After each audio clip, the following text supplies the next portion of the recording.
বিটিআৰত বলিছে নিৰ্বাচনী বঁটা আগন্তুক নিৰ্বাচনৰ বাবে ৰাজনৈতিক দলসমূহৰ প্ৰচাৰ তুংগত থকাৰ সময়তে দেওবাৰে পৰ্বতজোৰা অন্তৰ্গত টিপকাই বিপিএফৰ প্ৰাইমাৰী কাৰ্যালয়ত অনুষ্ঠিত হয় এখন কৰ্মী যোগদান সভা এইবেলি 1 নং পৰ্বতজোৰা সমষ্টিটো বিপিএফৰ দখলত আহিব লগতে মহিলা সবলীকৰণৰ 40% আঁচনি হাতত ল'ব বুলি সভাখনত প্ৰতিশ্ৰুতি দিয়ে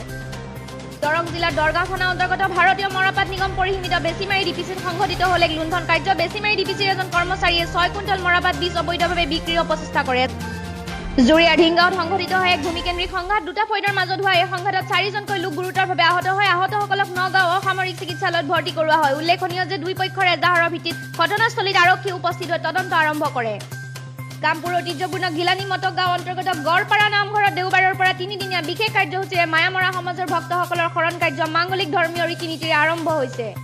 আজি বিশ্বনাথ উপায়ুক্ত কাৰ্যালয় সন্মুখত টাই আহোম যুৱ ছাত্ৰ পৰিষদৰ বিশ্বনাথ মহকুমা সমিতিয়ে 1 ঘণ্টীয়া অৱস্থান ধৰ্মঘট কাৰ্যসূচী গ্ৰহণ কৰে টাই আহোমসকলক শীঘ্ৰে জনজাতি মৰ্যাদা প্ৰদান কৰা টাই আহোমসকলক স্বায়ত্ত শাসন প্ৰদান কৰা সংশোধিত নাগৰিকত্ব আইন বাতিল কৰা তথা অখিল গগৈ ধৈৰ্য কৰা উন্নত চিকিৎসা আৰু মুক্তি আদি বিভিন্ন দাবী সম্বলিত এখন স্মাৰক পত্ৰ উপায়ুক্তৰ যোগেদি মুখ্যমন্ত্ৰীলৈ প্ৰেৰণ কৰে